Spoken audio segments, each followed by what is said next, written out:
형님만 없으면 대명제약은 제 겁니다. 이제 편히 쉬시죠, 형님. 네가 어떻게 나한테 이런 짓을?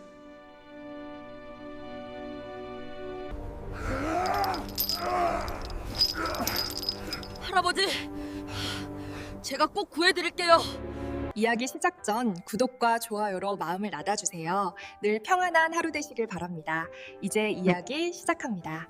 눈보라가 강원도 산을 통째로 집어삼키던 밤이었습니다. 바람이 짐승처럼 울부짖었습니다.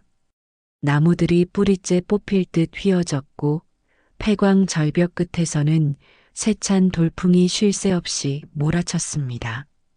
번개가 번쩍일 때마다 낡은 절벽 난간이 드러났고 그 난간의 밧줄로 칭칭 묶인 노인 한 명이 보였습니다. 대명제약그룹의 회장 박성태였습니다. 맨손으로 작은 약재상에서 시작해 수십 년을 바쳐 대한민국 손꼽히는 제약그룹을 일으킨 사람이었습니다. 그 사람이 지금 이 순간 깎아지른 절벽 끝에서 빗물과 눈이 뒤섞인 칼바람을 온몸으로 맞으며 죽음을 기다리고 있었습니다. 그 앞에 한 남자가 서 있었습니다. 이복 동생 박재훈이었습니다. 반듯하게 다린 코트 자락이 바람에 펄럭였지만 그는 조금도 흔들리지 않았습니다. 눈빛은 겨울 밤하늘처럼 차갑고 텅 비어 있었습니다. 입꼬리에는 비열하고 기름진 웃음이 번져 있었어요. 형의 떨리는 눈을 똑바로 바라보는 그 얼굴에는 죄책감이라고는 티끌만큼도 없었습니다. 피를 나눈 형제의 얼굴이 아니었습니다. 탐욕으로 골마터진 짐승의 얼굴이었습니다. 박재훈은 마지막으로 회장을 훑어보더니 뒤도 돌아보지 않고 검은 승용차에 올랐습니다. 차 문이 닫히는 소리가 절벽 위에서 둔탁하게 울렸고 붉은 미등이 눈보라 속으로 천천히 사라졌습니다. 아무 미련도 없이 아무 망설임도 없이 그렇게 사라졌습니다. 박성태 회장은 눈을 감았습니다. 밧줄이 손목과 발목을 파고들었습니다. 차가운 쇠난간이 등에 닿아 온몸의 체온을 빼앗고 있었습니다. 빗물이 뺨을 타고 흘렀는지 눈물이 흘렀는지 분간이 되지 않았습니다. 맨손으로 일으킨 회사였습니다. 잠 한숨 제대로 자지 못하고 달려온 수십 년의 세월이었습니다. 그런데 그 모든 것을 지금 피를 나눈 동생이 빼앗으러 온 것이었습니다. 절벽 아래로는 시퍼런 어둠만 가득했습니다. 바람소리만이 귓가를 채웠습니다. 그 시각 산길 어딘가에서 발소리가 들려왔습니다. 작고 가벼운 발소리였습니다. 낡은 운동화 밑창이 눈길에 미끄러지는 소리가 섞여 있었습니다. 등에는 무거운 보따리를 지고 얼굴에는 눈보라를 정면으로 맞으며 걸어오는 아이가 있었습니다. 소년 이준서였습니다. 할머니가 며칠째 기침을 멈추지 못하자 산 너머 약국까지 약을 구하러 다녀오는 길이었습니다. 얇은 점퍼는 진작에 흠뻑 젖었고 손끝은 감각을 잃어갔습니다. 그래도 걸음을 멈추지 않았습니다. 집에서 혼자 기다리실 할머니 얼굴이 자꾸 눈앞에 아른거렸기 때문이었습니다. 그때였습니다. 바람결에 소리 하나가 실려왔습니다. 사람의 신음소리였습니다. 짐승 소리도 아니고 바람 소리도 아닌 분명한 사람의 소리였습니다. 준서가 발걸음을 딱 멈췄습니다. 귀를 쫑긋 세웠습니다. 소리가 나는 방향을 향해 천천히 다가갔습니다. 폐광 절벽 끝이었습니다. 아래를 내려다보는 순간 가슴이 쿵 내려앉았습니다. 낡은 철제 난간에 밧줄로 묶인 채 고개를 떨구고 있는 노인이 보였습니다. 발밑으로는 칠흑 같은 어둠이 펼쳐져 있었고 올라오는 바람이 너무 세서 눈을 뜨기조차 힘들었습니다. 준서는 단 한순간도 망설이지 않았습니다. 등에 지고 있던 보따리를 내려놓고 보따리 끈을 풀어 바위에 단단히 묶었습니다. 남은 끈을 허리에 두세 번 감았습니다. 손이 떨렸습니다. 그래도 매듭 만큼은 단단하게 죄었습니다. 절벽을 내려가기 시작했습니다. 바위 틈에 발을 디딜 때마다 눈이 우수수 쏟아졌습니다. 무릎이 바위에 부딪혀 쓰라렸습니다. 손바닥이 긁혀 피가 배어났습니다. 그래도 눈을 부릅뜨고 내려갔습니다. 드디어 노인의 어깨에 손이 닿았습니다. 박성태 회장이 힘겹게 눈꺼풀을 들어 올렸습니다. 눈앞에 아이가 있었습니다. 작고 여린 아이가 온몸을 피와 흙으로 범벅이 된 채 자신을 내려다보고 있었습니다. 준서는 품에 숨겨두었던 작은 과도를 꺼냈습니다. 밧줄을 향해 날을 댔습니다. 손이 떨리고 칼바람이 몸을 흔들었지만 멈추지 않았습니다. 한 번, 두 번, 세 번. 굵은 밧줄이 조금씩 잘려나갔습니다. 마지막 올이 끊어지는 순간 노인의 몸이 앞으로 쏠렸습니다. 준서가 두 팔로 회장의 몸을 붙들었습니다. 허리에 감긴 끈이 팽팽하게 당겨졌습니다. 눈보라가 두 사람을 거세게 흔들었습니다. 영차, 영차. 어디서 나오는 힘인지 몰랐습니다. 두 사람이 천천히, 아주 천천히 위로 올라갔습니다. 마침내 절벽 위 땅을 두 손으로 짚는 순간 준서는 그 자리에 쓰러졌습니다. 회장도 함께 쓰러졌습니다. 눈보라가 두 사람을 덮었습니다. 한동안 숨소리만 거칠게 오갔습니다. 잠시 후 준서가 몸을 일으켰습니다. 회장을 등에 업었습니다. 작은 등이 휘어졌지만 무릎을 펴고 일어섰습니다. 눈보라를 뚫고 산길을 내려가기 시작했습니다. 저 아래 불빛이 하나 깜빡이고 있었습니다. 낡은 흙집 창문에서 새어나오는 불빛이었습니다. 할머니가 기다리고 있는 집이었습니다. 그 불빛을 향해 준서는 한 걸음씩 걸어 내려갔습니다. 흙집 대문이 삐걱 열리는 소리에 할머니 오말순이 방 안에서 벌떡 일어났습니다. 무릎이 쑤시고 아팠지만 그런 것을 느낄 겨를이 없었습니다. 부엌 아궁이 앞에 쪼그려 앉아 준서가 돌아오기만을 기다리던 참이었습니다. 눈보라가 이렇게 거센 밤에 아이 혼자 산길을 걷고 있다는 생각에 밥도 제대로 넘기지 못하고 있었습니다. 그런데 대문 밖에서 들려오는 소리가 이상했습니다. 발소리가 평소보다 무겁고 느렸습니다. 뭔가를 짊어지고 오는 것 같았습니다. 할머니가 문을 열고 마당으로 뛰쳐나갔습니다. 준서였습니다. 그런데 등에 웬 노인을 업고 있었습니다. 온몸이 흙과 눈으로 범벅이 된 노인이었습니다. 얼굴은 창백하다 못해 푸르스름했고 입술에는 핏기가 없었습니다. 준서의 무릎에서는 피가 배어 바짓단을 적시고 있었습니다. 할머니가 급히 달려가 노인의 팔을 부축했습니다. 그 순간이었습니다. 노인이 힘겹게 눈꺼풀을 들어 올렸습니다. 흐릿하고 꺼져가던 눈빛이 할머니의 얼굴 위에 닿았습니다. 그 순간 노인의 눈이 멈췄습니다. 온몸이 굳어버렸습니다. 부축하려 뻗은 할머니의 손목을 덜컥 잡았습니다. 할머니도 그 눈빛을 마주하는 순간 숨이 탁 막혔습니다.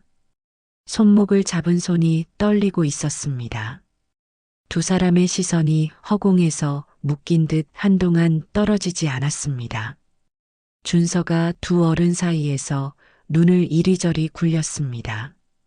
무슨 일인지 알 수 없었지만 이 순간만큼은 끼어들면 안 될 것 같은 기분이 들었습니다. 할머니가 먼저 정신을 가다듬었습니다. 아무렇지 않은 듯 노인을 방 안으로 이끌었습니다. 아랫목에 이불을 펴고 노인을 눕혔습니다. 부엌으로 가서 남은 쌀로 죽을 끓이기 시작했습니다. 냄비 안에서 죽이 보글보글 끓는 소리가 방 안까지 들렸습니다. 준서는 노인 옆에 쪼그려 앉아 다친 무릎을 들여다봤습니다. 노인의 손목과 발목에는 밧줄에 쓸린 붉은 자국이 깊게 파여 있었습니다. 준서가 마른 수건을 가져와 조심스럽게 닦아드렸습니다. 노인이 가느다란 눈으로 준서를 내려다봤습니다. 말이 없었습니다. 그냥 바라만 봤습니다. 잠시 후 할머니가 죽 한 그릇을 들고 들어왔습니다. 뜨거운 김이 모락모락 올라왔습니다. 노인이 떨리는 손으로 숟가락을 들었습니다. 한 모금 넘기는 순간 눈가에서 무언가가 흔들렸습니다. 할머니는 그 모습을 보지 않으려는 듯 고개를 돌리고 창문 밖 눈보라를 바라봤습니다. 준서는 그런 할머니를 바라봤습니다. 할머니의 손이 치맛자락 위에서 아주 미세하게 떨리고 있었습니다. 밤이 깊어갔습니다. 죽 한 그릇을 비운 노인이 이내 잠들었습니다. 진이 빠진 사람처럼 깊이 잠들었습니다. 준서도 이불 끝에 몸을 웅크리고 골아떨어졌습니다. 할머니 혼자 불을 끄지 않고 앉아 있었습니다. 어둠 속에서 아궁이 불빛만이 가늘게 흔들렸습니다. 할머니의 시선이 잠든 노인의 얼굴 위에 오래도록 머물렀습니다. 주름진 손이 천천히 무릎으로 내려갔습니다. 아무 말도 없었습니다. 그냥 그렇게 밤이 깊어갔습니다. 눈보라는 밤새 창문을 두드렸고 낡은 흙집 안에서는 아주 오래된 비밀 하나가 조용히 숨을 쉬기 시작했습니다. 아침이 밝았습니다. 새소리가 창호지 문을 두드렸습니다. 눈보라는 거짓말처럼 사라지고 눈 쌓인 산이 하얗게 빛나고 있었습니다. 박성태 회장은 눈을 떴습니다. 천장을 바라봤습니다. 얼룩진 낡은 흙집 천장이었습니다. 온몸이 쑤시고 손목이 화끈거렸습니다. 그래도 살아 있었습니다. 부엌에서 달그락 소리가 났습니다. 구수한 된장 냄새가 코끝을 간지렸습니다. 회장이 벽에 손을 짚고 천천히 몸을 일으켰습니다. 창문 너머로 마당이 보였습니다. 준서가 장작을 패고 있었습니다. 작은 도끼가 서툴게 내리꽂힐 때마다 장작이 두 쪽으로 갈라졌습니다. 이마에서 땀이 흘렀습니다. 추운 아침인데도 김이 모락모락 올랐습니다. 방문이 열리고 할머니가 들어왔습니다. 된장찌개와 밥 한 그릇이었습니다. 할머니는 상을 내려놓고 아무렇지 않은 듯 움직였습니다. 어젯밤 그 눈빛은 온데간데 없었습니다. 그냥 동네 할머니였습니다. 회장이 조심스럽게 입을 열었습니다. 혹시 저를 아십니까? 하고 여쭤봤습니다. 할머니가 손을 멈췄습니다. 아주 짧은 순간이었습니다.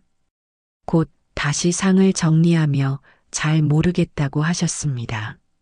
말씀은 그렇게 하셨지만 눈은 끝까지 마주치지 않으셨습니다. 회장이 밥을 먹으며 할머니를 바라봤습니다. 30년이었습니다. 30년 전 기억이 자꾸 아른거렸습니다. 전 재산을 사기당하고 동대문 시장 골목 바닥에 쓰러져 있던 날이었습니다. 빈털털이었습니다. 아무것도 없었습니다. 아무도 없었습니다. 그때 발소리가 멈추고 걱정스러운 눈빛이 내려다봤습니다. 앞치마를 두른 젊은 여인이었습니다. 아무 말 없이 국밥 한 그릇을 건네고 며칠 뒤 꼬깃꼬깃한 봉투 하나를 내밀었습니다. 젊으니까 다시 일어설 수 있다고 했습니다. 그 봉투 안에는 전세금 전부가 들어 있었습니다. 그 돈으로 처음 약재상을 시작했습니다. 그게 대명제약그룹의 시작이었습니다. 그 여인의 눈빛이 지금 이 할머니의 눈빛과 정확히 같았습니다. 그날 저녁 늦은 시각이었습니다. 바깥에서 묵직한 발소리가 들렸습니다. 하나가 아니었습니다. 여럿이었습니다. 회장이 몸을 낮추고 창호지 문틈으로 바깥을 내다봤습니다. 검은 점퍼를 입은 사내들이 손전등을 들고 마을을 훑고 있었습니다. 박재훈이 보낸 사람들이었습니다. 시신을 확인하러 온 것이었습니다. 어젯밤 절벽에서 죽지 않았다면 살아서 어딘가에 있을 것이고 살아있다면 반드시 없애야 했기 때문이었습니다. 발소리가 점점 가까워졌습니다. 손전등 불빛이 창호지 위를 어른거렸습니다. 회장이 진서와 할머니를 흔들어 깨웠습니다. 할머니는 두 마디도 묻지 않았습니다. 회장의 팔을 잡고 부엌으로 이끌었습니다. 부엌 한켠에 낡은 쌀독이 있었습니다. 오래전부터 텅 비어 있던 나무 쌀독이었습니다. 할머니가 뚜껑을 열었습니다. 회장이 몸을 웅크려 들어갔습니다. 뚜껑이 닫혔습니다. 말 한마디 없이 이루어진 일이었습니다. 어떻게 해야 하는지 할머니는 본능적으로 알고 있었습니다. 쾅쾅 대문을 치는 소리가 났습니다. 준서가 방문을 열고 마당으로 나갔습니다. 방금 잠에서 깬 아이처럼 눈을 비볐습니다. 사내 둘이 대문을 밀고 들어왔습니다. 눈빛이 차갑고 날카로웠습니다. 준서의 심장이 쿵쾅거렸습니다. 손끝이 파르르 떨렸습니다. 그러나 표정 하나 바꾸지 않았습니다. 눈도 피하지 않았습니다. 그냥 멀뚱히 서 있었습니다. 사내가 이 마을에 낯선 노인이 오지 않았냐고 물었습니다. 준서가 고개를 저었습니다. 우리 집엔 할머니밖에 없다고 했습니다. 사내가 손전등으로 방 안을 훑었습니다. 그때 할머니가 절뚝이며 방에서 나오셨습니다. 밤중에 소란을 피운다고 퉁을 쳤습니다. 목소리가 조금도 떨리지 않았습니다. 사내가 부엌 쪽으로 고개를 내밀었습니다. 손전등 불빛이 부엌 안을 휩쓸었습니다. 쌀독 위에 잠깐 불빛이 머물렀습니다.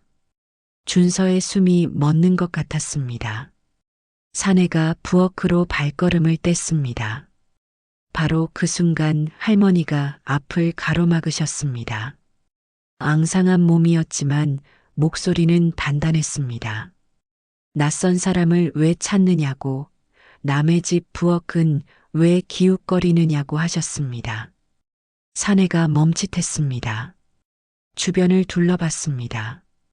구멍난 이불, 부서진 밥상, 먼지만 풀풀 나는 가난한 집이었습니다. 사내들이 침을 뱉고 대문을 나갔습니다. 거친 구둣발 소리가 점점 멀어졌습니다. 바람 소리만 마당을 채웠습니다. 준서가 그 자리에 풀썩 주저앉았습니다. 다리에 힘이 완전히 빠져 있었습니다. 할머니가 부엌으로 가서 쌀독 뚜껑을 열었습니다. 회장이 천천히 몸을 일으켰습니다. 셋이 방 안에 모여 앉았습니다. 초 하나를 켰습니다. 회장이 할머니를 바라봤습니다. 그리고 낮고 조심스러운 목소리로 혹시 30년 전에 동대문 시장 근처에 사셨냐고 여쭤봤습니다. 할머니의 손이 무릎 위에서 멈췄습니다. 아주 짧은 순간이었습니다. 금방 다시 무릎을 주무르셨습니다. 아무렇지 않은 척 하셨습니다. 그러나 회장은 그 짧은 순간을 놓치지 않았습니다. 눈을 감았습니다. 이제는 확신이 섰습니다. 30년 전 그 여인이었습니다. 촛불이 가늘게 흔들렸습니다. 밖에서는 바람 소리가 울었습니다. 아무도 입을 열지 않았습니다. 그냥 그렇게 셋이 나란히 앉아 있었습니다. 말을 하지 않아도 방 안에는 무언가 단단한 것이 조용히 자리를 잡아가고 있었습니다. 다음 날 아침이었습니다. 준서가 일찍 집을 나섰습니다. 할머니 약을 사러 읍내까지 다녀와야 했고 겸사겸사 인근 공중전화를 써야 할 일도 있었습니다. 어젯밤 회장이 귓속말로 알려준 번호가 있었습니다. 수행비서 최동현의 번호였습니다. 꼭 연락해 두어야 했습니다. 준서가 나가고 흙집 안에는 회장과 할머니 둘만 남았습니다. 방 안이 조용했습니다. 할머니가 된장을 끓이셨습니다. 회장은 마루에 앉아 먼 산을 바라봤습니다. 눈 쌓인 산봉우리 위로 구름이 천천히 흘러갔습니다. 파도 소리도 바람 소리도 없는 고요한 아침이었습니다. 한참이 지났습니다. 부엌에서 된장 끓는 소리만 보글보글 들려왔습니다. 회장이 천천히 입을 열었습니다. 30년 전 이야기를 꺼냈습니다. 동대문 시장 골목이었다고 했습니다. 전 재산을 사기당하고 길바닥에 쓰러져 있던 날이었다고 했습니다. 아무것도 없었고 아무도 없었다고 했습니다. 그때 발소리가 멈추고 국밥 한 그릇이 눈앞에 놓였다고 했습니다. 아무 조건도 없이 아무 이유도 묻지 않고 그냥 내밀어준 밥 한 그릇이었다고 했습니다. 부엌에서 국자 소리가 멈췄습니다. 회장이 계속 이야기를 이어갔습니다. 며칠 뒤 그 여인이 꼬깃꼬깃한 봉투를 내밀었다고 했습니다. 열어보니 전세금 전부였다고 했습니다. 손을 저으며 돌려주려 했지만 그 여인이 단호했다고 했습니다. 젊으면 다시 일어설 수 있다고 했다고 했습니다. 그 말 한마디가 꺼져가던 사람을 다시 세웠다고 했습니다. 그 돈으로 작은 약재상을 시작했고 그게 씨앗이 됐다고 했습니다. 지금의 대명제약그룹이 그 봉투 하나에서 시작됐다고 했습니다. 방안이 고요해졌습니다. 된장 끓는 소리만 조용히 울렸습니다. 할머니가 천천히 부엌에서 나오셨습니다. 회장 맞은편에 앉으셨습니다. 무릎 위에 두 손을 얹으셨습니다. 한참 동안 아무 말씀이 없으셨습니다. 그러다 낮고 조용한 목소리로 기억한다고 하셨습니다. 딱 그 한마디였습니다.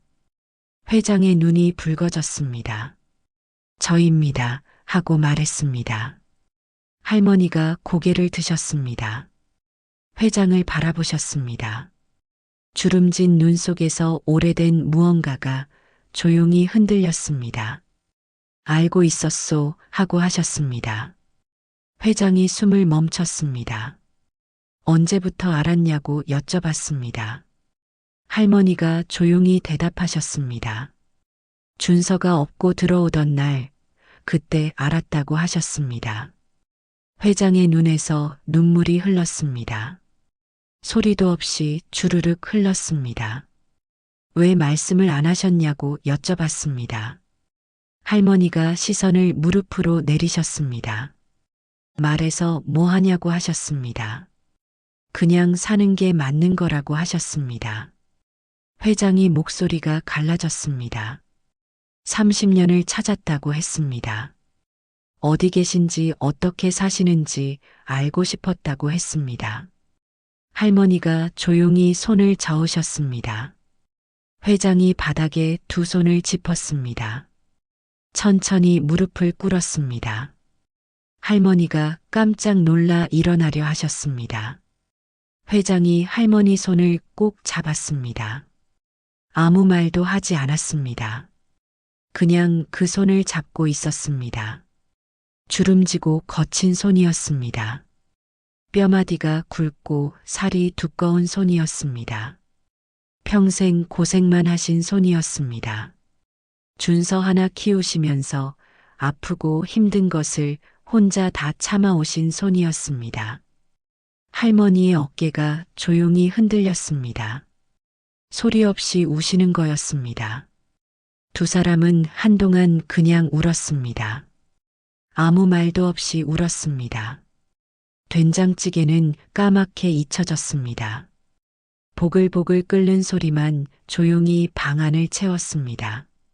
눈 쌓인 산은 창밖에서 여전히 하얗게 빛나고 있었습니다. 얼마쯤 지났을까요? 두 사람이 눈물을 닦았습니다. 할머니가 일어나 부엌으로 가셨습니다. 타버린 된장찌개를 발견하셨습니다. 아이고, 이걸 어째 하셨습니다. 회장이 따라가셨습니다. 할머니 옆에 나란히 서셨습니다. 새로 끓이겠다고 하셨습니다. 할머니가 픽 웃으셨습니다. 회장이 된장찌개를 끓일 줄 아냐고 하셨습니다. 못 끓이면 배우면 된다고 하셨습니다. 할머니가 잠깐 회장을 바라보셨습니다. 그러다 국자를 내미셨습니다. 된장은 많이 풀면 안 된다고 하셨습니다. 조금만 풀어야 한다고 하셨습니다. 회장이 국자를 받아들었습니다. 서툰 손으로 된장을 풀었습니다. 할머니가 옆에서 지켜보셨습니다. 너무 많다고 하셨습니다. 더 저어야 한다고 하셨습니다. 회장이 고분고분 따랐습니다. 두 사람이 나란히 부엌에 서 있었습니다. 아주 오래전부터 함께였던 사람들처럼 자연스러웠습니다. 바로 그때였습니다. 밖에서 발소리가 들렸습니다. 어제보다 더 많은 발소리였습니다. 회장이 국자를 내려놓았습니다. 눈빛이 차갑게 가라앉았습니다. 창으로 내다봤습니다. 검은 점퍼 사내들이었습니다. 어제는 둘이었는데 오늘은 다섯이었습니다. 마을 전체를 에워싸는 것 같았습니다. 마침 그때 대문 밖에서 준서 목소리가 들렸습니다. 숨을 헐떡이며 달려온 소리였습니다. 얼굴이 새하얗게 질려 있었습니다. 이번엔 더 많다고 했습니다. 마을 입구부터 막고 있다고 했습니다. 회장의 눈빛이 달라졌습니다. 절벽에서 구조된 약한 노인의 눈빛이 아니었습니다. 수십 년간 대명제약그룹을 이끌어온 사람의 눈빛이었습니다. 해가 넘어갔습니다. 마을을 에워싼 사내들의 손전등 불빛이 여기저기서 깜빡였습니다. 흙집 안에서는 세 사람이 말없이 나란히 앉아 있었습니다. 촛불 하나만 켜놓았습니다. 불빛을 밖에서 볼 수 없도록 창호지 문 아래 틈새를 낡은 수건으로 막아두었습니다.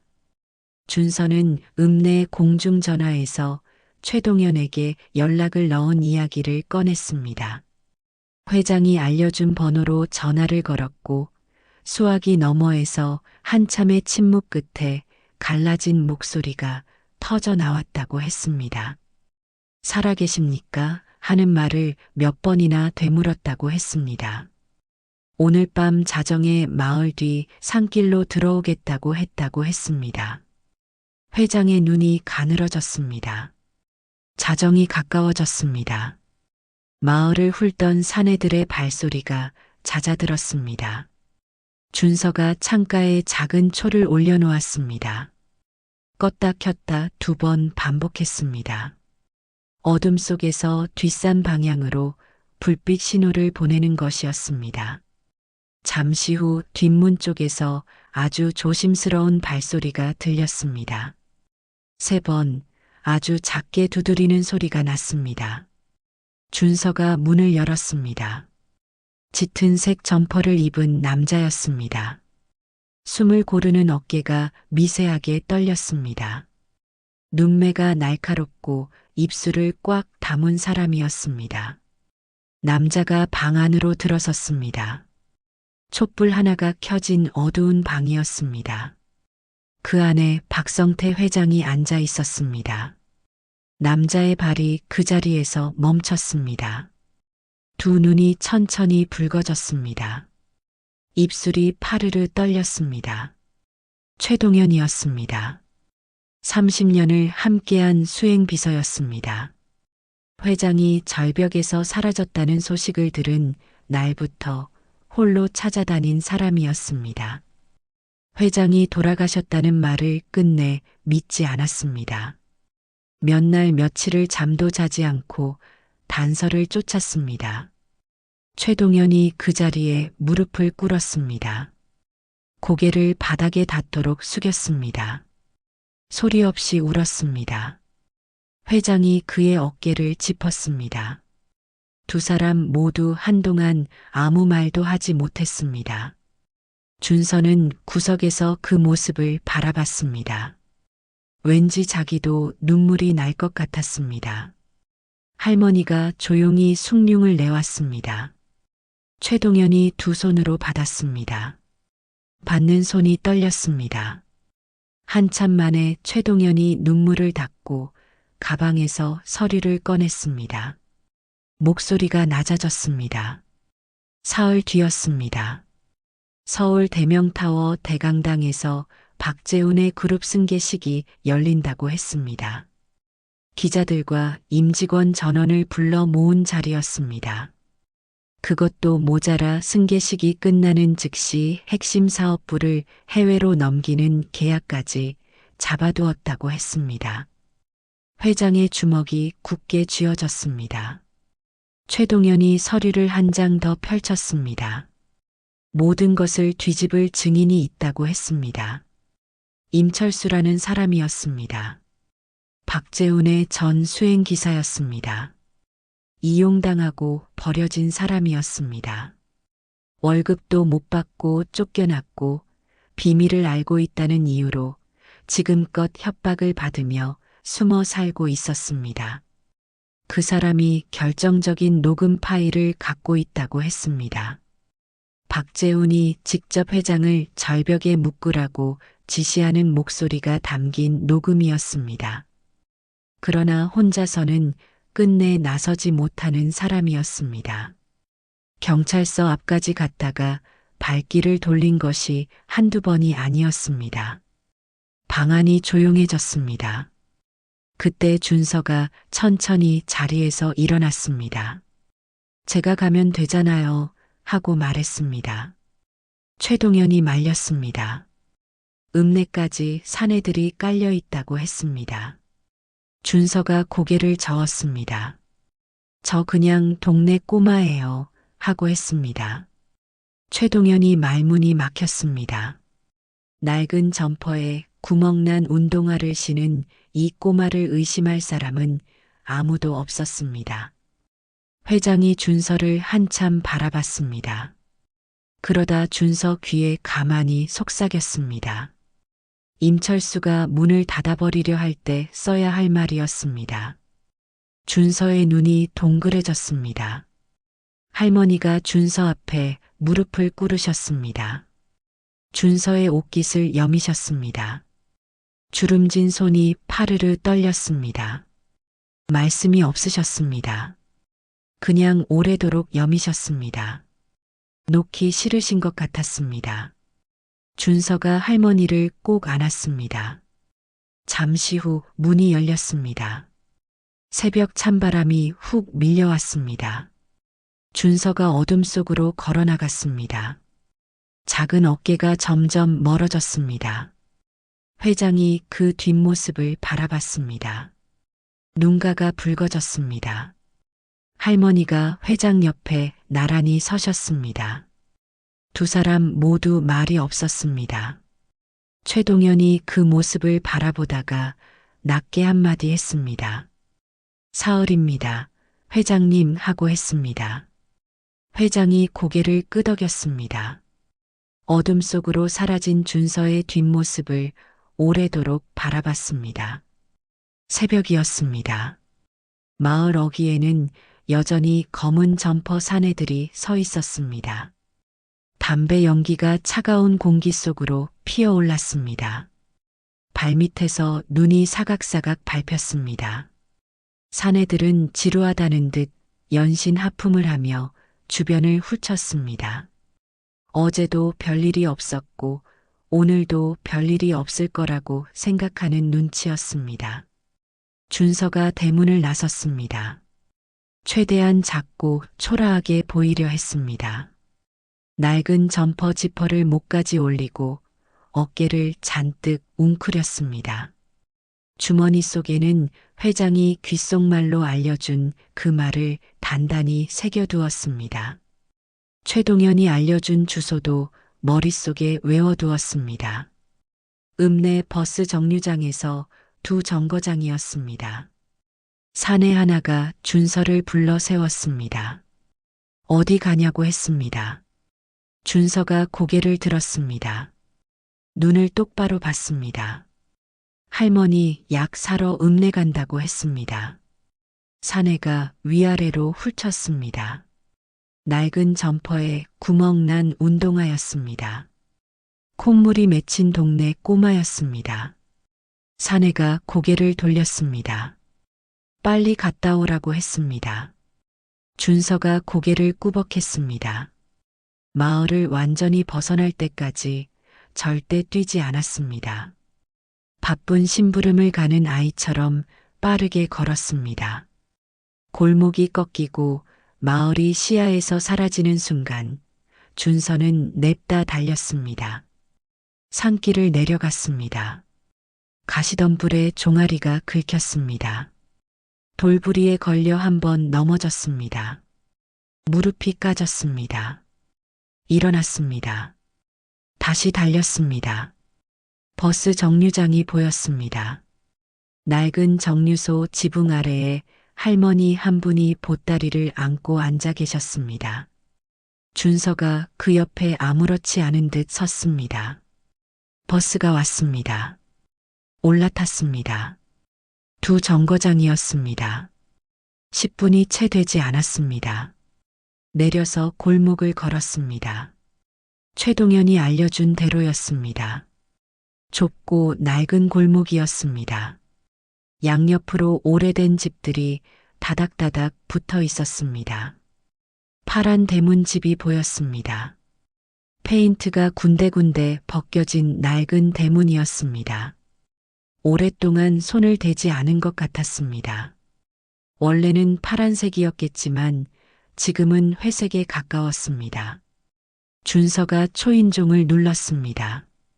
아무 소리도 없었습니다. 다시 눌렀습니다. 안에서 발소리가 났습니다.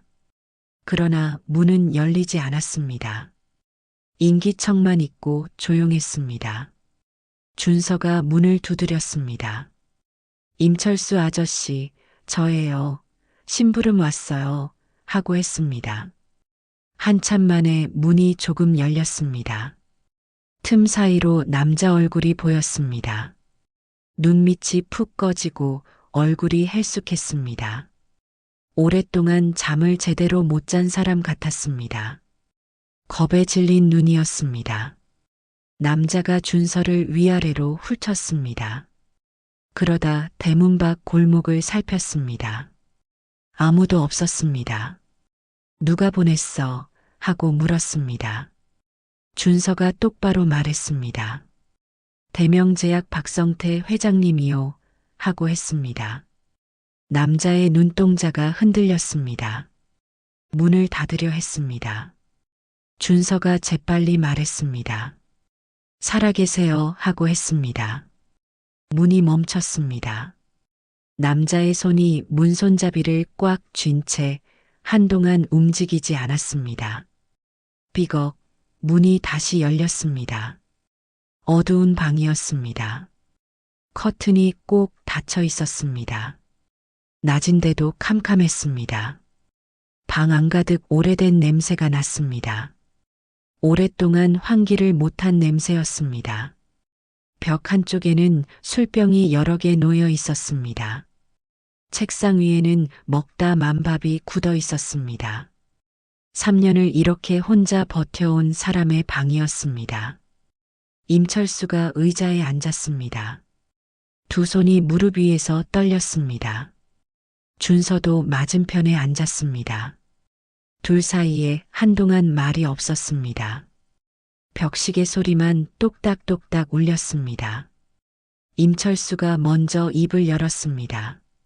모른다고 했습니다. 아무것도 모른다고 했습니다. 목소리가 떨렸습니다. 준서가 조용히 들었습니다. 그러다 천천히 입을 열었습니다. 아저씨가 경찰서 앞에서 발길을 돌린 날, 그날 밤에도 술을 마셨을 거예요. 하고 했습니다. 회장님이 그러셨어요. 그게 아저씨가 아직 사람이라는 증거라고요. 하고 했습니다. 임철수의 숨이 멎었습니다. 방 안이 쥐 죽은 듯 조용해졌습니다. 벽시계 소리도 멈춘 것 같았습니다. 남자의 눈에서 무언가가 조용히 흔들렸습니다. 굳게 닫혀있던 것이 조금씩 열리는 것 같았습니다. 긴 침묵이 흘렀습니다. 임철수가 고개를 숙였습니다. 어깨가 조용히 흔들렸습니다. 알고 있었지만 겁이 났다고 했습니다. 나서려 했지만 다리가 풀렸다고 했습니다. 그러면서 매일 밤 술을 마셨다고 했습니다. 자기가 비겁하다는 걸 알면서도 혼자서는 어쩔 수가 없었다고 했습니다. 그런데 지금 눈앞에 13살짜리 아이가 혼자 앉아 있었습니다. 임철수가 천천히 고개를 들었습니다. 준서를 바라봤습니다. 너 무섭지 않니? 하고 물었습니다. 준서가 잠깐 생각했습니다. 무서워요. 하고 솔직하게 말했습니다. 근데 혼자가 아니잖아요. 하고 했습니다. 임철수의 눈이 흔들렸습니다. 준서가 조용히 덧붙였습니다. 아저씨도 이제 혼자가 아니에요. 하고 했습니다. 방 안이 아주 조용해졌습니다. 임철수가 천천히 자리에서 일어났습니다. 찬장으로 걸어갔습니다. 제일 깊숙한 서랍을 열었습니다. 손이 떨렸습니다. 낡은 봉투 하나를 꺼냈습니다. 준서에게 내밀었습니다. 버리지도 내놓지도 못하고 3년을 품고 살아온 봉투였습니다. 준서가 봉투를 열었습니다. 작은 USB가 들어 있었습니다. 임철수가 낮게 말했습니다. 박재훈이 직접 지시하는 소리가 담겨 있다고 했습니다. 회장님을 절벽에 묶으라고 하는 그 목소리라고 했습니다. 그 전에 저지른 것들도 다 있다고 했습니다. 준서의 손이 떨렸습니다. 봉투를 가슴에 꼭 안았습니다. 임철수가 고개를 숙였습니다. 말이 없었습니다. 미안하다는 말을 하려다 입이 열리지 않는 것 같았습니다. 준서가 일어섰습니다. 고마워요, 아저씨 하고 했습니다. 임철수가 준서를 바라봤습니다. 말을 잇지 못했습니다. 준서가 문을 나섰습니다. 골목을 걸었습니다. 버스를 탔습니다. 돌아오는 내내 봉투를 가슴에 꼭 안고 있었습니다. 심장 소리가 봉투를 통해 느껴지는 것 같았습니다. 마을로 접어드는 순간이었습니다. 뒤에서 묵직한 발소리가 났습니다. 준서가 고개를 돌렸습니다. 검은 점퍼 사내였습니다. 준서의 눈을 똑바로 보고 있었습니다.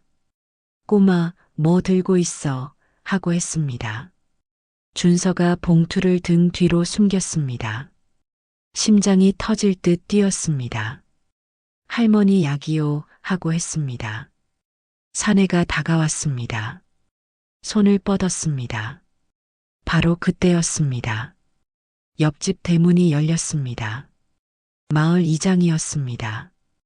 우리 동네 애한테 뭔 짓이오 하고 했습니다. 마을 사람 서너시 고개를 내밀었습니다. 사내가 멈췄습니다. 주변을 둘러봤습니다. 이내 뒤로 물러섰습니다. 돌아서서 걸어갔습니다. 준서는 이장 뒤에 서서 숨을 몰아쉬었습니다. 봉투를 두 손으로 꼭 쥐었습니다. 흙집으로 뛰었습니다. 흙집 문을 열고 들어서는 순간이었습니다. 회장이 자리에서 일어났습니다. 할머니가 손을 모았습니다. 최동현이 숨을 죽였습니다. 준서가 봉투를 내밀었습니다. 할아버지 가져왔어요 하고 했습니다. 회장이 봉투를 받았습니다. 안을 확인했습니다. 눈을 꼭 감았다가 뜨셨습니다. 아무 말씀도 없으셨습니다.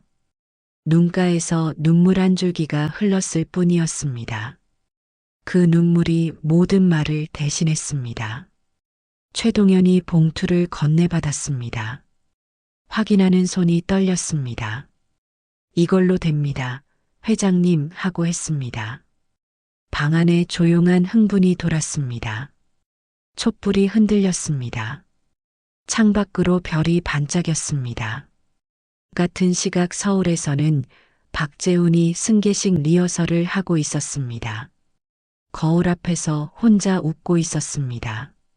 맞춤 정장을 입고 마이크 잡는 연습을 했습니다. 수십 년을 기다려온 자리였습니다. 형이 죽었으니 이제 모든 것이 자기 것이었습니다. 그는 알지 못했습니다. 지금 이 순간 자신의 끝이 아주 조용히 준비되고 있다는 것을요. 그날 밤이었습니다. 네 사람이 작은 촛불 하나를 가운데 두고 내일의 계획을 마무리했습니다. 최동현이 서류를 펼쳤습니다. 녹음 파일은 이미 법무팀으로 넘어가고 있었습니다. 승계식장에는 기자들이 가득 들어와 있을 거라고 했습니다. 회장이 나타나는 순간 모든 것이 공개되는 구조였습니다.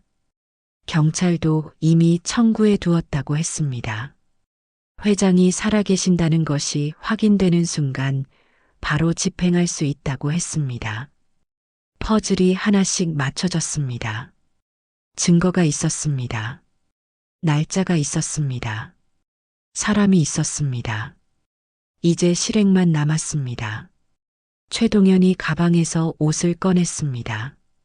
말끔한 정장이었습니다. 회장이 정장을 받아들었습니다. 한참 바라봤습니다. 며칠 전까지만 해도 절벽에 묶여 있었습니다. 낡은 흙집 바닥에 누워 계셨습니다. 그런데 내일이면 저 정장을 입고 박재훈 앞에 서게 되는 것이었습니다. 준서도 새 옷을 받았습니다. 최동현이 미리 사온 깔끔한 옷이었습니다. 준서가 옷을 펼쳐봤습니다. 생전 처음 입어보는 옷 같았습니다. 새 옷 냄새가 났습니다. 준서의 눈이 반짝였습니다. 그러다 곧 조용해졌습니다. 할머니를 바라봤습니다. 할머니도 같이 가요 하고 했습니다. 최동현이 고개를 끄덕였습니다. 준서 말이 맞았습니다. 할머니가 없으면 안 됐습니다. 30년 전부터 이어진 이야기이니까요. 할머니가 손을 저으셨습니다. 나 같은 늙은이가 뭘 하고 하셨습니다. 회장이 조용히 말씀하셨습니다. 어머니가 계셔야 합니다. 하고 하셨습니다. 할머니가 잠시 두 사람을 바라보셨습니다. 더 이상 손을 젓지 않으셨습니다. 계획이 마무리됐습니다. 최동현이 서류를 정리했습니다. 오늘 밤으로 서울로 돌아가 마지막 준비를 해야 했습니다. 떠나기 전에 준서를 바라봤습니다. 한참 바라봤습니다. 준서야, 회장님을 살려줘서 정말 고맙다 하고 했습니다. 준서가 쑥스럽게 머리를 극적였습니다. 어둠 속으로 최동현이 사라졌습니다. 발소리가 멀어졌습니다. 방 안에 셋만 남았습니다. 준서가 이내 잠들었습니다. 며칠을 긴장하며 버텼던 몸이 드디어 힘을 놓은 것 같았습니다. 새근새근 고른 숨소리가 났습니다. 회장과 할머니 둘만 남았습니다. 촛불이 조용히 흔들렸습니다. 한참 동안 아무 말이 없었습니다. 할머니가 먼저 입을 여셨습니다. 내일 꼭 이겨야 해요 하고 하셨습니다. 회장이 고개를 끄덕였습니다. 이길 겁니다 하고 했습니다. 할머니가 잠든 준서를 바라보셨습니다. 저 아이 때문에라도 하고 하셨습니다. 회장이 준서를 바라봤습니다.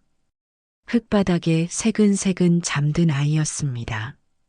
낡은 이불을 발끝까지 꼭 덮고 있었습니다. 이 아이가 없었으면 지금 이 자리도 없었습니다. 절벽에서 목숨을 건진 것도, 임철수를 찾아간 것도 모두 이 아이였습니다. 회장이 조용히 일어났습니다. 준서의 이불 끝을 여며줬습니다. 할머니가 그 모습을 바라봤습니다. 눈가가 촉촉해지셨습니다. 두 사람이 다시 나란히 앉았습니다. 촛불이 가늘어졌습니다. 꺼지기 직전이었습니다. 회장이 낮게 말씀하셨습니다. 어머니 하고 불렀습니다. 할머니가 고개를 드셨습니다. 내일 다 끝나면 우리 같이 삽시다 하고 했습니다. 할머니가 아무 말씀이 없으셨습니다. 준서도 어머니도 이제 저의 가족이나 다름없습니다 하고 했습니다. 할머니의 주름진 눈가에서 눈물이 한 줄기 흘렀습니다. 닦지 않으셨습니다. 그냥 두셨습니다. 촛불이 꺼졌습니다. 방 안이 캄캄해졌습니다. 창밖으로 별이 반짝였습니다. 아무도 잠들지 않았지만 아무도 말하지 않았습니다. 내일이 오기를 기다리며 세 사람은 그 어둠 속에서 나란히 숨을 쉬었습니다. 새벽빛이 창호지 문에 스며들었습니다. 준서가 제일 먼저 눈을 떴습니다. 잠든 것인지 버텨온 것인지 알 수 없는 밤이었습니다. 눈을 뜨자마자 봉투부터 확인했습니다. 가슴 옆에 고이 놓여 있었습니다. 안도의 숨이 새어나왔습니다. 회장이 이미 일어나 마루에 앉아 계셨습니다. 먼 산을 바라보고 계셨습니다. 눈 쌓인 봉우리 위로 붉은 새벽빛이 번지고 있었습니다. 고요했습니다. 마을에는 아직 사내들이 서 있었지만 방 안만큼은 평화로웠습니다. 할머니는 부엌에서 벌써 불을 떼고 계셨습니다. 아궁이 연기가 굴뚝을 통해 새벽 하늘로 피어올랐습니다. 최동현이 보낸 차가 뒷산길에 조용히 와 있었습니다. 회장이 정장으로 갈아입었습니다. 수염을 다듬고 머리를 빗었습니다. 낡은 흙집에 거울이 없었습니다. 준서가 대신 봐드렸습니다. 이리저리 살펴보다가 할아버지 멋있어요 하고 했습니다. 회장이 픽 웃으셨습니다. 며칠 전 절벽에 묶여있던 노인이 아니었습니다. 대명제약그룹 박성태 회장이 돌아와 있었습니다. 눈빛이 달랐습니다. 어깨가 달랐습니다. 서 있는 자리의 무게가 달랐습니다. 준서도 새 옷으로 갈아입었습니다. 할머니가 옷깃을 여며주셨습니다. 생전 처음 입어보는 새 옷이었습니다. 뻣뻣하고 새 냄새가 났습니다. 준서가 옷소매를 내려다봤습니다. 손가락 끝이 소매 안으로 쏙 들어갔습니다. 조금 컸습니다. 할머니가 소매를 살짝 접어주셨습니다. 어젯밤 눈물을 흘리셨던 눈이 오늘은 맑았습니다. 차에 올랐습니다. 서울로 가는 길이었습니다. 준서는 차창 밖을 바라봤습니다. 낡은 흙집이 멀어졌습니다. 마을이 멀어졌습니다. 산이 멀어졌습니다. 태어나서 처음 보는 풍경들이 펼쳐졌습니다. 넓은 도로, 높은 건물들, 끝없이 이어지는 불빛들. 그러나 준서는 그것들을 오래 보지 않았습니다. 가슴에 손을 얹었습니다. 봉투가 거기 있었습니다. 회장이 준서를 바라봤습니다. 말없이 어깨를 감싸셨습니다. 준서가 살짝 기댔습니다. 3시간이었습니다. 대명타워가 보였습니다. 유리로 된 거대한 건물이었습니다. 준서가 목을 빼고 올려다봤습니다. 끝이 보이지 않았습니다. 건물 주변에는 벌써 중계차와 기자들이 몰려 있었습니다. 카메라들이 번쩍였습니다. 차가 멈췄습니다. 최동현이 기다리고 있었습니다. 짧게 눈을 마주쳤습니다. 말이 없어도 됐습니다. 다 준비됐다는 눈빛이었습니다. 대강당 문 앞에 섰습니다. 안에서 웅성거리는 소리가 새어나왔습니다.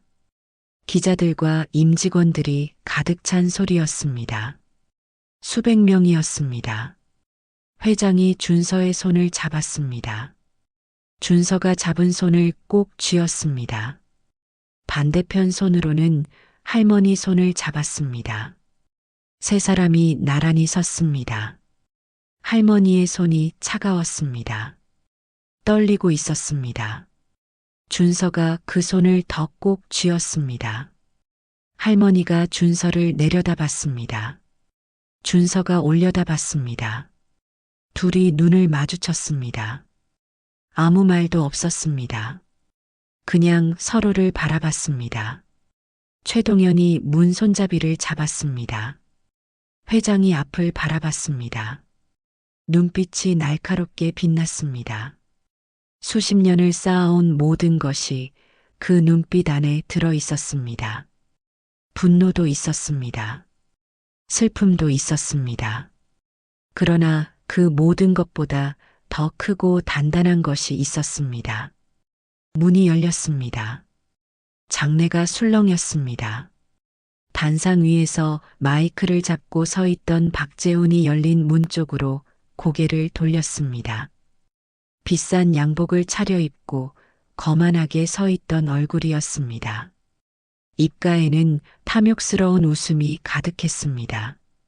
수백 명의 임직원과 기자들 앞에서 마침내 자신의 시대가 열리는 순간을 맛보고 있던 참이었습니다.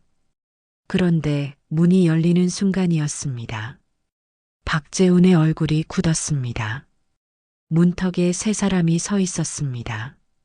말끔한 정장의 노인, 그 오른편에 작은 소년, 그 왼편에 주름진 할머니였습니다. 카메라 플래시가 쉴 새 없이 터지기 시작했습니다.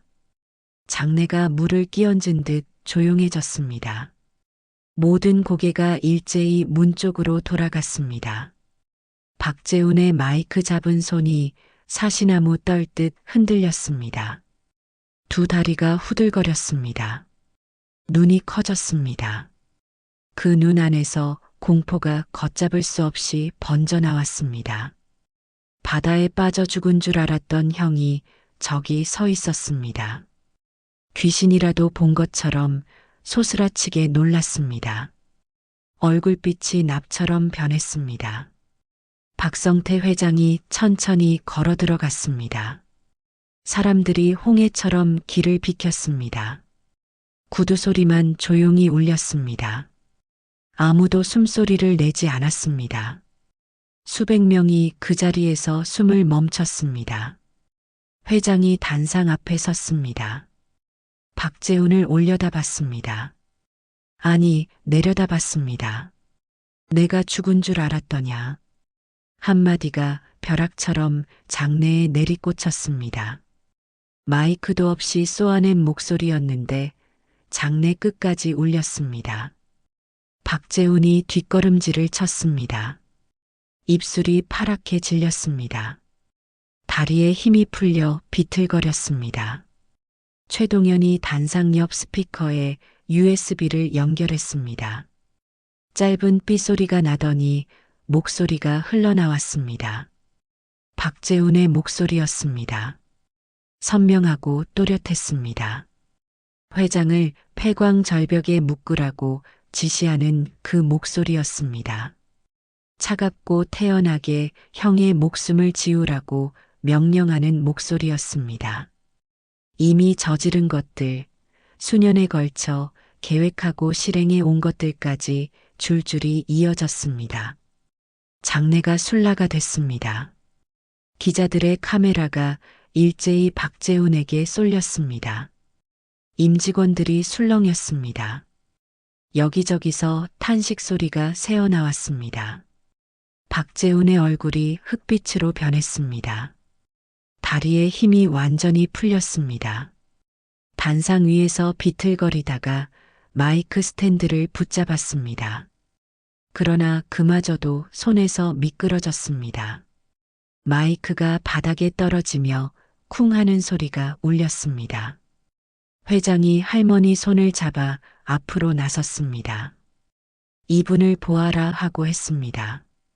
장내가 다시 한번 얼어붙었습니다. 30년 전 이분이 없었으면 나는 없었다 하고 했습니다. 카메라 플래시가 쏟아졌습니다. 할머니가 고개를 숙이셨습니다. 주름진 손이 파르르 떨렸습니다. 평생을 산골에서 가난하게 사신 분이었습니다. 이런 자리에 서본 적이 없는 분이었습니다. 그런데 수백 개의 카메라가 그분을 향해 터지고 있었습니다. 박재훈이 할머니를 봤습니다. 강원도 흙집 할머니였습니다. 아무것도 아닌 줄 알았던 시골 할머니였습니다.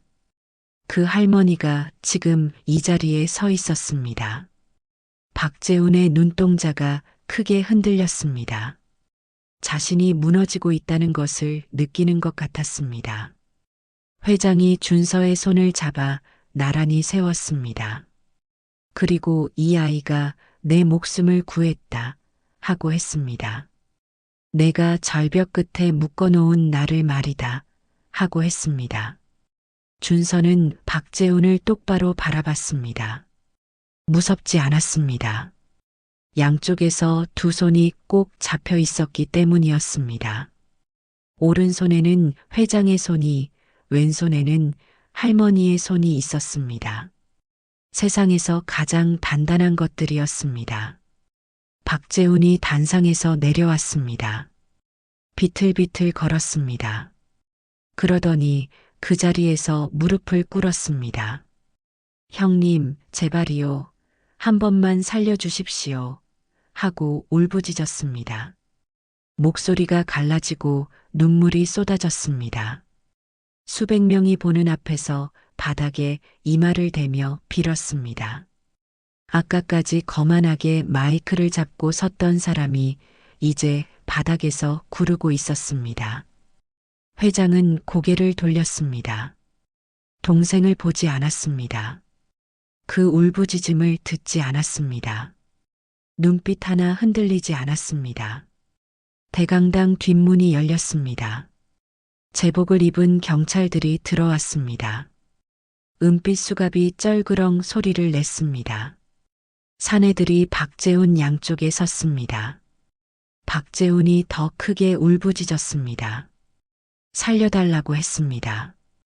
한 번만 봐달라고 했습니다. 그러나 수갑은 차갑게 채워졌습니다.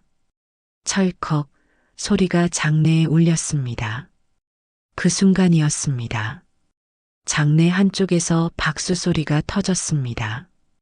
처음엔 한 사람이었습니다. 그 다음엔 두 사람이었습니다. 이내 수백 명의 박수가 우레처럼 쏟아졌습니다. 함성이 섞였습니다. 카메라 플래시가 폭풍처럼 터졌습니다. 준서의 가슴이 쿵 내려앉았다가 뻥 뚫렸습니다. 눈에서 눈물이 쏟아졌습니다. 기쁜 눈물인지 서러운 눈물인지 몰랐습니다. 그냥 멈추질 않았습니다. 회장이 준서를 끌어안았습니다. 할머니도 준서를 감싸 안았습니다. 셋이서 한참을 울었습니다. 카메라 플래시가 세 사람을 환하게 비쳤습니다. 폭풍 치던 밤 절벽 끝에서 시작된 인연이었습니다. 아무것도 가진 것 없는 13살 소년이 목숨을 걸어 구해낸 노인이었습니다. 30년 전 전세금 봉투를 건넨 가난한 여인이었습니다. 그 모든 것이 지금 이 순간 하나로 모였습니다. 며칠이 지났습니다. 박재우는 구치소에 들어갔습니다. 법정에서 자신의 목소리가 재생될 때 고개를 들지 못했습니다. 수십 년을 탐욕으로 계획해온 것들이 단 하나의 USB 파일로 모두 무너졌습니다. 신문마다 그의 얼굴이 실렸습니다. 단상에서 마이크를 잡고 웃던 사진과 바닥에서 무릎을 꿇고 울부짖던 사진이 나란히 실렸습니다. 대명제약그룹은 다시 박성태 회장의 손으로 돌아왔습니다. 그러나 회장은 서울에 오래 머물지 않았습니다. 가장 먼저 하고 싶은 일이 있었습니다. 최동현의 차가 다시 강원도 산골 마을을 향해 내려갔습니다. 회장이 할머니를 모시고 서울 큰 병원으로 갔습니다. 무릎 전문의를 미리 불러두었습니다. 의사가 할머니 무릎을 꼼꼼히 살펴봤습니다. 오래 참으셨네요. 많이 쌓이셨어요. 하고 했습니다. 할머니가 손을 저으셨습니다. 별것 아니라고 하셨습니다. 평생 그렇게 사셨습니다. 아파도 아프다 말 못하고 살아오신 분이었습니다. 회장이 의사에게 말했습니다. 비용이 얼마가 들어도 괜찮으니 가장 좋은 방법으로 해달라고 했습니다. 수술 날짜가 잡혔습니다. 수술하는 날이었습니다. 준서가 수술실 앞 의자에 앉았습니다. 앉았다 일어났다를 반복했습니다. 회장이 옆에 조용히 앉아 있었습니다. 두 사람 모두 말이 없었습니다. 그냥 나란히 앉아 있었습니다. 수술실 빨간 불이 꺼지지 않았습니다. 복도 시계 초침이 유난히 크게 들렸습니다. 수술실 문이 열렸습니다. 의사가 나왔습니다. 잘 됐습니다. 하고 했습니다. 준서가 눈을 꼭 감았다가 떴습니다. 눈물이 핑 돌았습니다. 회장이 낮게 숨을 내쉬었습니다. 고개를 돌렸습니다. 눈가가 붉어지셨습니다. 회복실에서 할머니가 눈을 떴습니다. 마취가 덜 깬 흐릿한 눈이었습니다. 주변을 천천히 살폈습니다. 준서가 손을 잡았습니다. 할머니가 준서를 보시고 웃으셨습니다. 그 웃음 하나에 준서는 참았던 눈물을 한꺼번에 쏟았습니다. 코를 훌쩍이며 울었습니다. 할머니가 주름진 손으로 준서의 머리를 쓰다듬어 주셨습니다. 힘없는 손이었지만 따뜻했습니다. 며칠이 지났습니다. 할머니가 처음으로 혼자 걸으셨습니다. 병원 복도를 천천히 걸어가셨습니다.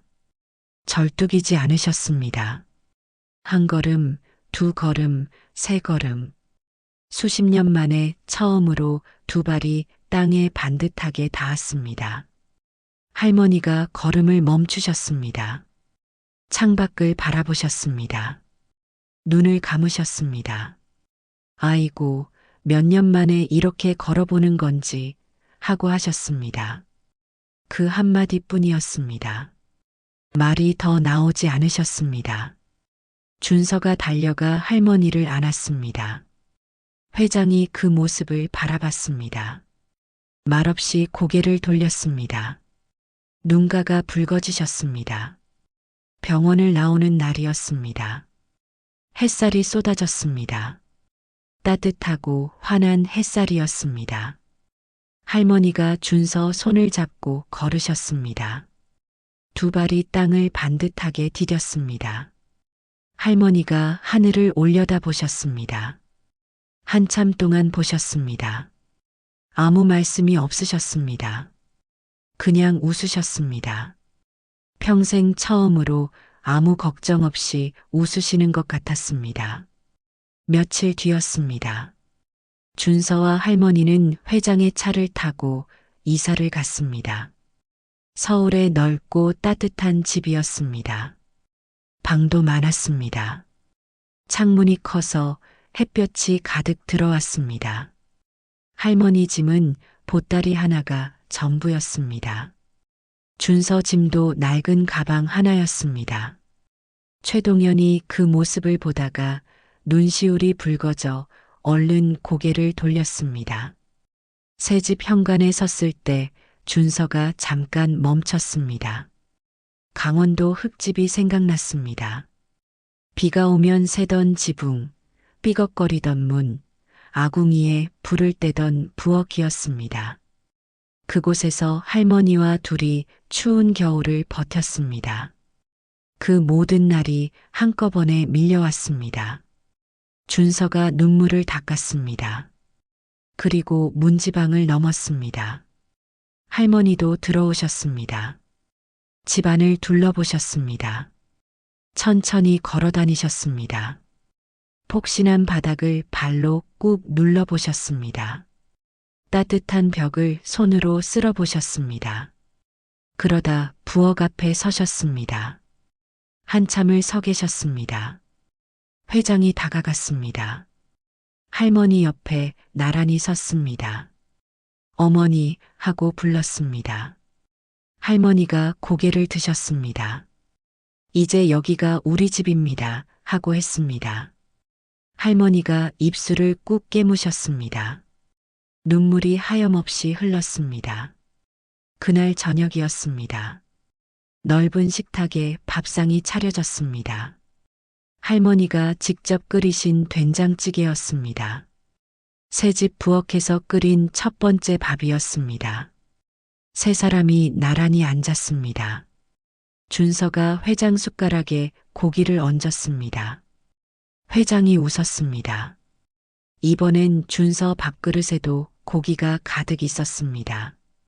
아무도 먼저 숟가락을 들지 않았습니다. 준서가 조심스럽게 말했습니다. 저 있잖아요 하고 했습니다. 두 어른이 준서를 바라봤습니다. 그냥 할아버지라고 불러도 돼요 하고 했습니다. 방 안이 조용해졌습니다.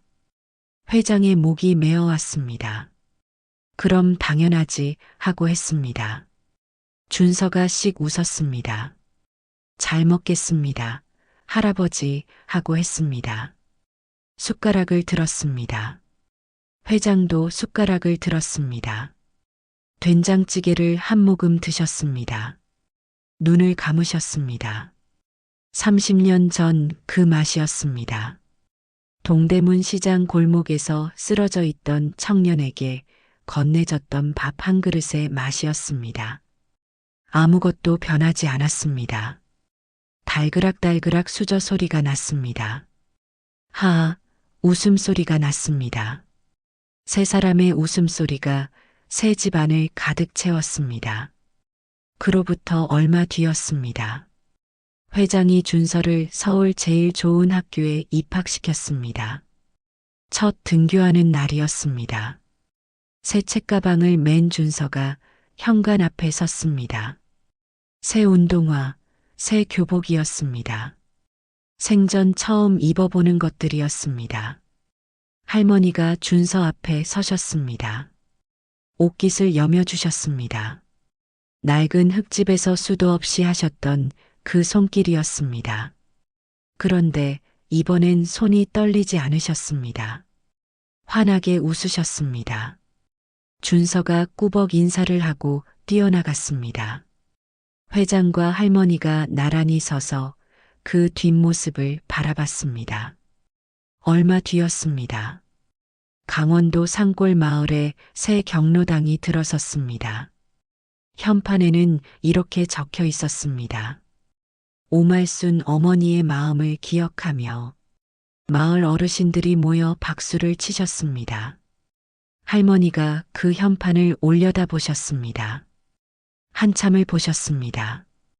아무 말씀이 없으셨습니다. 그냥 웃으셨습니다. 그 웃음이 참 환했습니다. 저녁마다 세 사람은 식탁에 함께 앉았습니다. 아주 평범하고 따뜻한 저녁이었습니다. 그러나 이 세 사람에게는 그 평범함이 가장 큰 선물이었습니다. 폭풍 치던 밤 절벽 끝에서 손을 내밀었던 작은 소년 덕분에 찾아온 선물이었습니다.